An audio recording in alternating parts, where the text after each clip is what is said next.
They're not coming for paychecks. They're coming for control. The Democratic Socialists of America have a secret weapon, and it's already inside your workplace. They're calling it salting. Radical activists taking jobs at Amazon, Starbucks, airlines, and even schools with one mission: organize disruption from within. But here's what should terrify every American. At a recent socialist conference, someone asked the unthinkable question: at what point do we arm up?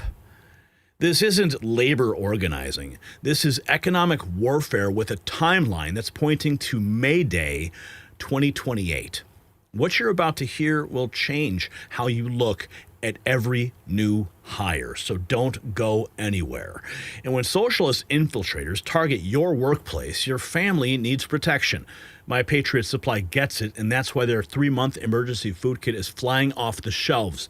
Save $100 right now and 90 days of real food security, over 2,000 calories daily with actual meals, hearty breakfast, filling lunches, satisfying dinners, plus snacks and drinks. Packed in durable buckets lasting 25 years, made in the USA with no MSG or garbage. When radicals sabotage supply chains and grocery stores go empty, will you be ready? Your preparation window is shrinking. Free, fast shipping, 30-day return policy, disaster replacement guarantee. Don't wait until socialist strikes cripple disruption. Be the hero who saw the writing on the wall. Go to preparewithgary.com, link below, immediately. So this is a really interesting. I just became aware of Karlyn Borysenko, and she's been doing some amazing work. I just messaged her actually on X and let her know that we're going to be running this story. Her X account, make sure you follow it. Karlyn Borysenko, anti-communist. I expose and decode the radical revolutionary far left in America. Find my work at Decode the Left. And she's got an amazing body of work here that we're gonna go through some of the investigations that she has uncovered. But this is the one clip I think that is probably most disturbing. She writes that in this exclusive clip from the Revolutionary Socialism Conference, I recorded an obviously trans member of the Seattle Revolutionary Socialist asking the following: at what point do we arm up? This occurred during the discussion portion of an anti-ICE organizing session. And in light of the sniper attack on the ICE facility, you have to wonder, where was this person, this shooter, getting inspired to go and act with weapons to attack an ICE facility, right? Maybe he was on this call. So I just kind of want to share how I'm feeling and maybe bounce a question off of folks, some of our speakers. But when it is getting to a place like LA where they're actively under occupation by the military, at what point do these community what is it? Community security groups, at what point do they arm up? To arm themselves and I guess I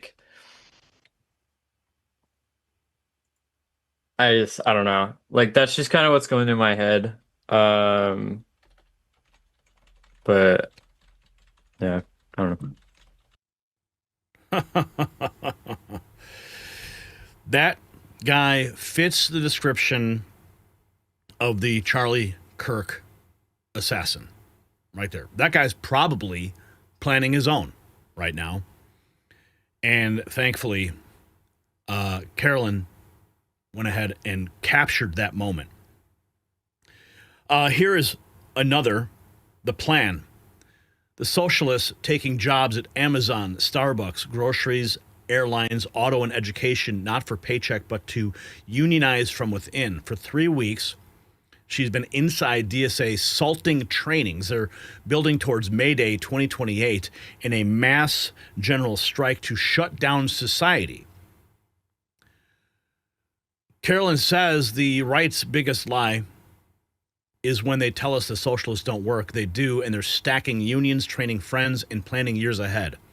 While conservatives are in their own spiritual psychosis at the moment, the left is planning on accelerating the end of the world.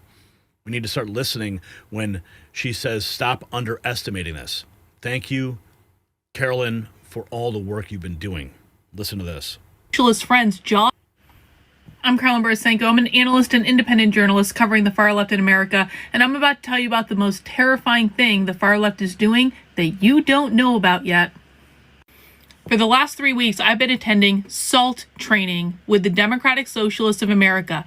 The idea of salting is the concept that socialists who want to control the unions will get their members jobs in strategic organizations like Amazon, like Starbucks, like groceries, like airlines, like automotive, like education. They will get their socialist friends jobs in these industries specifically with the purpose of them agitating to form unions and to get more workers into the unions within those organizations.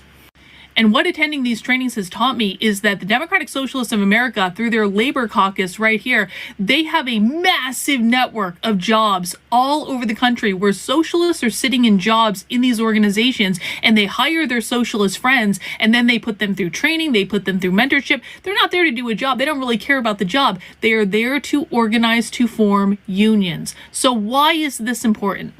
There is a strategy on the left called May Day 2028. This is led primarily by the UAW, the United Auto Workers. But what this is the idea of a mass general strike. Essentially, the far left is trying to organize across all the labor unions, but with a really strategic focus on specific types of unions, because they want all the workers across all the unions to strike at the same time, May Day 2028, May 1st, 2028, in order to completely cripple society. What unions are they targeting? Well, this is from the form that the DSA had people fill out tonight. They're targeting education, they're targeting logistics, Amazon, UPS, they're targeting service industries like Starbucks and groceries. That was the most terrifying one, if I'm honest about it. The grocery industry, the food supply, oh great. They're targeting auto manufacturing, they're targeting airlines, and if you want to try to get a job in another industry, they'll probably help you out there, but those are the ones that they're specifically targeting because those are the ones that they believe are going to do the most damage when everyone goes on strike at exactly the same time 3 years from now. You know, one of the worst lies that the right has ever told people is that socialists don't have jobs, socialists are lazy, they just want everything handed to them for free, yada, yada, yada. Not only do socialists and communists have jobs, but they control the labor unions, and they're building a massive job network to form new unions, all leading up to their little revolutionary event where they are literally going to try to cripple all of society just to demonstrate that they can. I beg people, please stop underestimating your enemy, because they are literally planning out years in advance, building a massive organizational structure where they're getting socialist jobs in these strategic industries all over the country, and no one's talking about it because no one really knows about it. There are so many people who are not prepared at all for what the left is trying to do to our society. But people who follow my content and support my work, you're at the tip of the spear. You know this stuff before anyone else does. You can find my work over at decodetheleft.com. You can also find me on Substack, Karlyn, Karlyn.substack.com. And if you want to talk to me about what the far left is up to, get in touch with me through this website. If you're a politician, if you're maybe someone in the government that, I don't know, maybe wants to do something about this, you let me know. Listen, man, I think one of the strongest things that we can do right now is for the government to hold congressional hearings into the political organizing activities of the unions. I am sick of anti-Semitism hearings. No more anti-Semitism hearings. I want congressional hearings into the political organizing activities of the unions, because the unions are what is going to mess up our entire world, and it's where they're going to organize their little revolutionary event that is going to lead to a revolutionary crisis in this country. All right, folks, you have been warned, but we're not done yet. Check this out. Stu Smith posting, if you follow me, here's your homework. Learn the term salting. You're going to hear a lot about it from me this week. Salting is when people take jobs specifically to organize the workplace you go in to do that. This is how the DSA is infiltrating and taking over workplaces across the country. Here is a post that he made in July. It's kind of like an organizer's wet dream. Paula X. Rojas on strategic activism salting. At Socialism 2025, community organizer and licensed midwife Paula X. Rojas laid out a strategy for turning everyday jobs into political beachheads through a method known in labor activism as salting. But she doesn't just mean union drive, she means ideological infiltration across every profession. Salting is people who get a job somewhere purposely to help build, to do labor organizing. You go in to do that. She calls for a new era of hybrid salting. Let's listen. Sector, kind of like the salting thing. Y'all know what salting is? Yeah? I don't have to, no? So people who get a job somewhere purposely to help build, to do labor organizing, to build a union or something like that, right? You go in to do that. So what I think it means is we need that, but in every sector.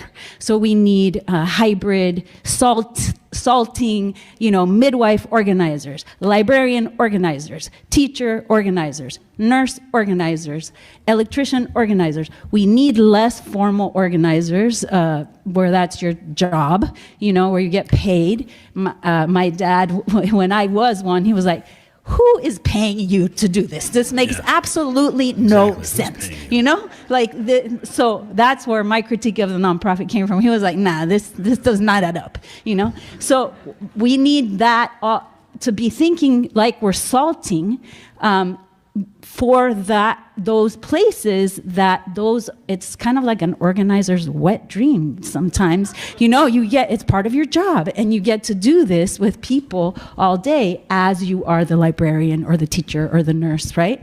Wow. So I think that's one piece, and David, your example was beautiful in that those are waves, right? When waves come of mass uprisings, and we don't know when they're going to come, right? And they come and they go. We need to be doing this to be ready for those moments, because that's when we catch those waves that things can go bigger, right? And we can take it to another scale. And so I think that's what we all need to be doing today, tomorrow, all the time. In our own place, in our own way, some within the state, some against the state, and some beyond the state. We all need to be doing it, and I love the dance thing. It isn't about it's an organic process, kind of like what you're hearing is they're actually this is the communist infiltration of our nation happening right now. Here it is. This is a post from the Democrat Socialist, September 1st. Happy Labor Day. We want to build power with your coworkers. Salting or getting a non-union job and organizing your workplace is a vital tactic to build the labor movement. Hear about organizing basics, priority industries, and getting a job you can organize. Yeah, this is their little picture they posted. SALT training, Mondays, 9/8, 9/15, 9/22. RSVP. They're not even hiding it. So, Lisa Logan posting this in 2024. Let's talk about how these protesters got so radicalized in the first place. Syringe. We're looking at not just Marxism, but Maoism. Mao Zedong is the model, and it worked in China. And here's how it works. You have a syringe. There are two poisons in that syringe. They are critical race theory and queer theory, and they work in tandem. The name of the syringe in your school is social emotional learning. The way you indoctrinate somebody into a cult is you induce or inflame a sense of fear or vulnerability, emotional vulnerability, and then you give them a pathway out of that fear or vulnerability through the accepted doctrine of the cult, telling them the right answers to how they're supposed to feel about things, how they're supposed to interact with one another. There's your social learning, which has another name, which is socialization. And socialization is the project that Marx said makes man turn to social man, which is short for socialist man, who is a man who cannot live outside of a socialist system. Social emotional learning works like this. We're going to pretend that school teachers are psychologists. We're now going to let them practice unlicensed psychiatry in classrooms, which are unregulated settings, on children in a group that works out to doing an awful lot of shaming. You get people to talk about their bodies and what they're uncomfortable with. This is where the queer theory. You start telling them about, maybe you're not sure about if you're a boy or a girl. Here's the queer theory again.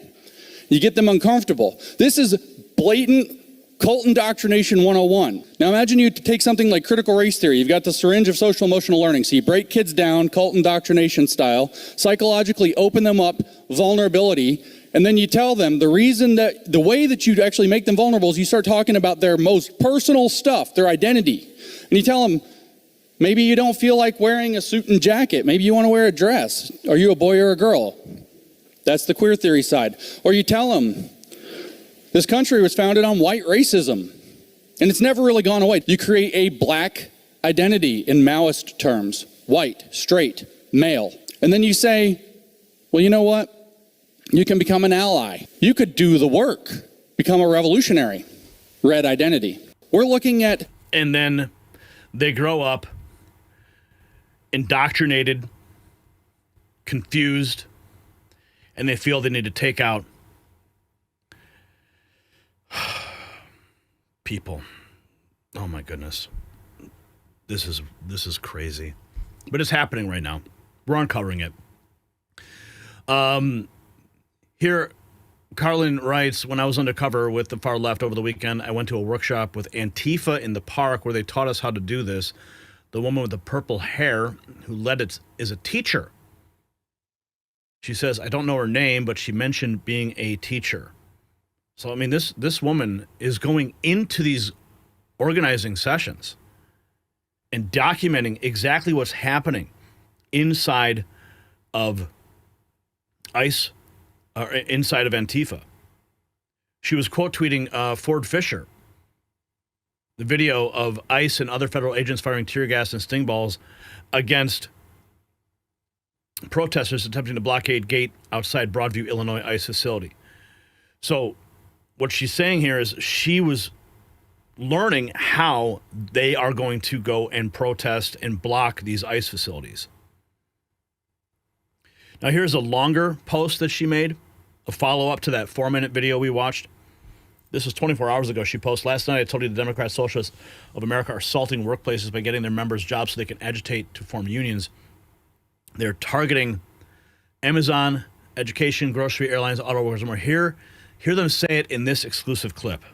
Want to do in 2028. And so the more people that they have in unions now, the better it's going to be for their mass general strike in 2028. So this is part 3 of the training where they're going to be talking specifically about how to get people jobs. My name's Ira. I live in New York City. I'm an Amazon worker and a Teamster staff organizer. And I'm here to tell you a little bit about this idea of strategic campaigns and strategic industries. So unions are a big part of what working class power means. Without rebuilding our unions, we're not going to rebuild working class power, and we're not going to be able to tackle any of these enormous problems facing us. So our task as socialists is nothing short of rebuilding the labor movement. And that doesn't just mean rebuilding unions, but rebuilding unions is a necessary part of it. If we do not rebuild our unions, we will not be able to tackle any of the major existential problems facing society. So we discussed in the first session how in the past, assaulting socialists who go get jobs to build unions or bring their politics into work to rebuild working class politics from the ground up, that is historically how the labor movement has been built. And that's what we have to do as DSA, as socialists now, is we have to get back into the workplace and start organizing unions.